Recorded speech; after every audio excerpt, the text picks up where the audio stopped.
जय श्री राम, हर हर महादेव। सीता हरण से पहले असली सीता माता अग्नि में समाहित हो गई थी। तो रावण ने जिस सीता माता का हरण किया था वे कौन सीता माता थी? तो आइए इस वीडियो में हम यह जानेंगे कि रावण ने जिस सीता माता का हरण किया था वह कौन थी। रामचरितमानस में सीता माता को लक्ष्मी मैया का रूप बताया गया है। हम सब लोग ही यह बात अच्छे से जानते हैं कि देवी सीता माता ही रावण की मृत्यु का कारण बनी थी। लेकिन यह बात बहुत ही कम लोगों को पता है कि रावण जिस सीता माता का हरण करके ले गया था वह असली सीता माता नहीं थी। जैसा कि हम सभी जानते हैं कि रावण एक महाज्ञानी व परम ज्ञानी था। उसे ये बात अच्छे से पता थी कि उसका अंत श्री रामचंद्र जी के हाथों ही होना है। तो रावण यह बात भी अच्छे से जानता होगा कि वह जिस सीता माता का हरण करके ले जा रहा है वह असली सीता माता नहीं है। तो अब हमारे मन में ये सवाल उठता है कि जब वे असली सीता माता नहीं थी तो फिर वे कौन थी। रामचरितमानस में एक वर्णन मिलता है जब राम जी सीता माता से कहते हैं, कुछ दिन करहूँ अग्निवासा ता हम करे निशाचर नासा। अर्थात भगवान राम माता सीता जी से कहते हैं, हे सीते आप कुछ दिन अग्नि में वास करो ताकि हम राक्षसों यानी निशाचरों का नाश कर सके।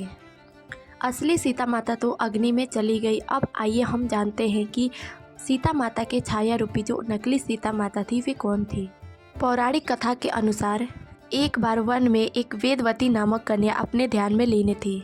वेदवती ब्रह्म ऋषि कुशध्वज की पुत्री थी। कुशध्वज को देवताओं के गुरु बृहस्पति का पुत्र भी कहा जाता है। मान्यताओं के अनुसार कुछ समय बाद ही वेदमती को वेदों का ज्ञान हो गया था, इसीलिए इनका नाम वेदवती रखा गया था। वेदवती बहुत ही सुंदर कन्या थी और वह भगवान विष्णु की बहुत बड़ी भक्त थी। वेदवती जैसे जैसे बड़ी होती गई उसकी भक्ति बढ़ती गई तथा भगवान विष्णु जी के लिए उन वेदवती का प्रेम ही दिनों दिन बढ़ता ही गया। वेदवती भगवान विष्णु जी से विवाह करना चाहती थी, उन्हें पति रूप में पाना चाहती थी। अतः भगवान विष्णु को प्रसन्न करने के लिए वेदवती ने कठोर तपस्या करने का निर्णय लिया। वेदवती यह संकल्प ले चुकी थी कि वह भगवान विष्णु से ही विवाह करेगी, अन्यथा किसी से विवाह नहीं करेगी। उसके बाद वेदवती तप में लीन रहने लगी। तप में लीन रहने के कारण भी उनके रंग व स्वभाव में कोई अंतर नहीं आया और वह नव यौवन संपन्न बनी रही। एक दिन आकाशवाणी हुई कि उन्हें अगले जन्म में भगवान नारायण को पति रूप में वरण करने का सौभाग्य प्राप्त होगा। इस आकाशवाणी को सुनकर भी वेदवती ने तप करना नहीं छोड़ा और उसने और अधिक तप करना शुरू कर दिया। वेदवती पहले से अधिक कठिन तप करने के लिए गंधमादन पर्वत चली गई। एक दिन लंकापति रावण वहां से गुजर रहा था तो उसने देखा कि एक बहुत ही सुंदर कन्या तप कर रही है तथा वह वेदवती को देखकर वहीं ठहर गया। वेदवती ने अतिथि धर्म का पालन करते हुए रावण का सत्कार किया। रावण वेदवती की सुंदरता को देख सम्मोहित हो गया। इसके बाद रावण ने वेदवती से विवाह करने की इच्छा जताई। इस पर वेदवती ने इस बात से मना कर दिया और उसने कहा कि मैं केवल नारायण की ही पत्नी हूँ। तब रावण अपना अपमान मानकर वेदवती का केस पकड़कर घसीटते हुए लंका ले जाने लगा। इस बात से क्रोधित होकर वेदवती ने अपने केस काट दिए। साथ ही उसके पतिव्रता को भंग करने की कोशिश करने पर उसने रावण को श्राप दिया कि एक दिन वह रावण की मृत्यु का कारण बनेगी। इसके बाद उसने स्वयं को रावण से बचाने के लिए अग्नि में कूद गई तथा खुद को भस्म कर लिया।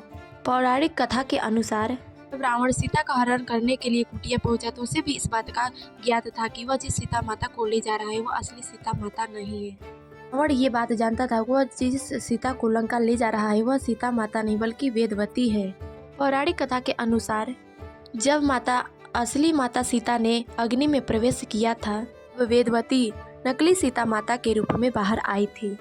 यही कारण है कि जब रामचंद्र जी ने रावण को मारकर सीता को छुड़ाया था तब भगवान राम ने अग्नि परीक्षा की बात कही थी, क्योंकि भगवान राम यह बात जानते थे कि उनकी सीता अग्नि में वास कर रही है और यह जो सीता है वह वेदवती है।